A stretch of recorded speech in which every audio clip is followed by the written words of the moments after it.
Em 20 anos de existência, o Superior Tribunal de Justiça, o STJ, nunca publicou tantas súmulas como em 2009. Foram 41. Somente no primeiro semestre deste ano já são 35. Engessamento ou estabilidade jurídica? Qual tem sido a reação dos tribunais? Este é o principal tema de hoje do Pensamento Jurídico, uma produção da Associação dos Magistrados Mineiros, a AMAGES.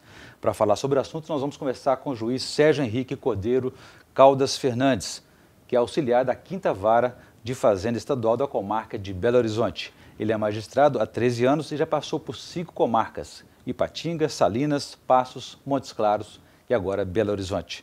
Doutor Sérgio, obrigado pela presença, é um prazer recebê-lo aqui no Pensamento Jurídico. Bom, nós teremos também no programa a presença dos quadros do Pensamento Universitário, no qual estudantes da Faculdade Novos Horizontes vão fazer perguntas para o senhor sobre o assunto do dia. E também no terceiro bloco faremos o Pensamento Literário, em que o senhor fará indicações de leitura para os nossos telespectadores. Mas vamos começar então pelas súmulas. Afinal, doutor Sérgio, o que são essas súmulas do STJ e o que elas representam no meio jurídico? As súmulas, na verdade, elas vão representar a consolidação de precedentes judiciais, ou seja, várias ações, todos os dias, elas entram no judiciário e são decididas. Várias dessas ações são repetitivas, ou seja, o tema se repete.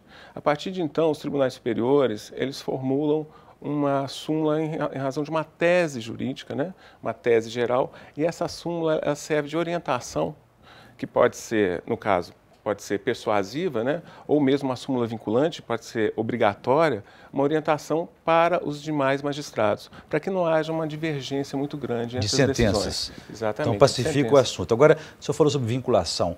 Essa súmula do STJ ela é vinculante como a do Supremo Tribunal Federal? Não, a súmula vinculante, né, ela é obrigatória. A súmula do Superior Tribunal de Justiça ela vai ser persuasiva, só que nesse caso, o normal é que os tribunais inferiores e os juízes de primeira instância, eles sigam essa orientação. Né? Por quê? Porque até por uma questão de economia. Né? A questão já foi, para ela ter sido simulada, ela já foi intensamente debatida. Né? Então, não haveria sentido de fazer uma mudança que, ao final, acabaria voltando para aquela mesma situação da súmula. É o que a gente poderia dizer no popular, criou a jurisprudência filmada. Exatamente. É uma referência. É uma referência, né? Nos Estados Unidos, por exemplo, eles vão chamar muito de precedentes, né? Então, são aqueles precedentes que acabam sendo seguidos pelos demais tribunais, né? E aí segue uma certa hierarquia. Se o precedente vem de um tribunal superior, os outros tribunais e os juízes de primeira instância têm a tendência de seguir. O senhor disse que não é obrigatório, mas os tribunais estaduais, por exemplo, que é uma instância inferior à terceira instância, que é a segunda instância, o tribunal estadual, e a primeira instância, os juízes, eles respeitam, cumprem essas referências ou não? Respeitam na maior parte das vezes, pelo seguinte, exatamente por terem sido provocados por teses já muito debatidas. Né? As súmulas do Superior Tribunal de Justiça, normalmente, elas não inovam, né? Elas refletem discussões que já vêm há anos. Então, normalmente segue. Hoje, é claro que você tem, embora elas sejam súmulas persuasivas, você tem mecanismos processuais cada vez maiores para que essas súmulas elas impeçam que recursos que as contrariem subam. Eu vou só para dar uma ilustração aqui para quem está acompanhando nosso programa agora sobre a súmula. O senhor explicou o que é a súmula. Vamos dar um exemplo recente de a última súmula adotada aqui pelo STJ, o Superior Tribunal de Justiça, chamada...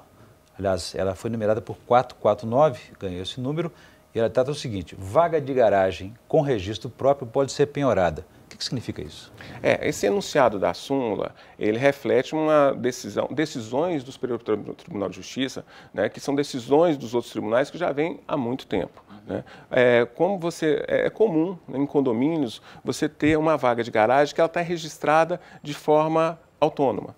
Né? Até é comum a pessoa comprar a vaga de garagem. Né? Então, eu estou querendo dizer o seguinte, que essa vaga ela pode ser, né? No caso, ela pode ser, por exemplo, penhorada.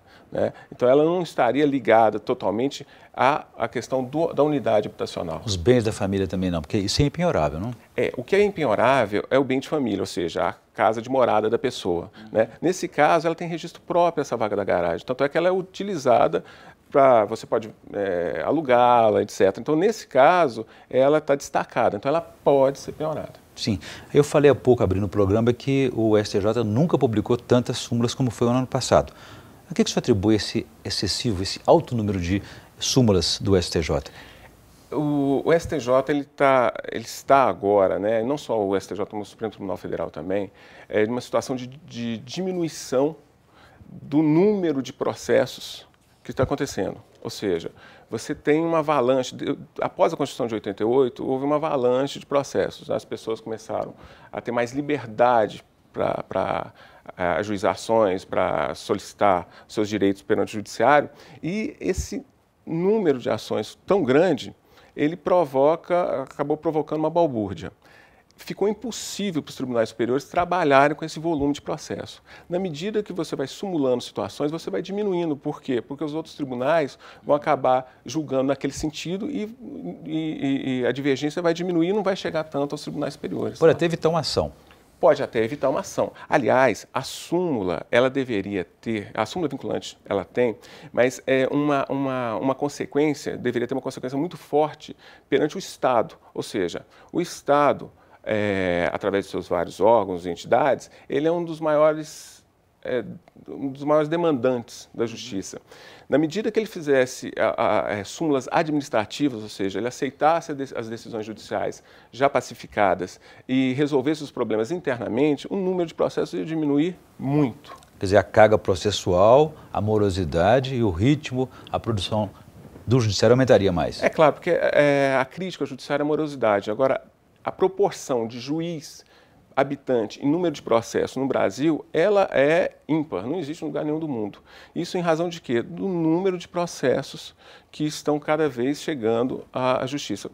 Essa é uma função interessante da súmula, né? Que você, na verdade, além de uniformizar a jurisprudência, você diminui ou tenta diminuir o número de processos. Tem essa vantagem também. Isso. Perfeito. Doutor, se eu fazer um pequeno intervalo, gostaria que no próximo bloco o senhor contasse para nós como é que surgem as súmulas, como é que elas nascem e são aprovadas. E também se elas tiram a independência ou não do juiz e do desembargador na hora de julgar. A gente volta em instantes.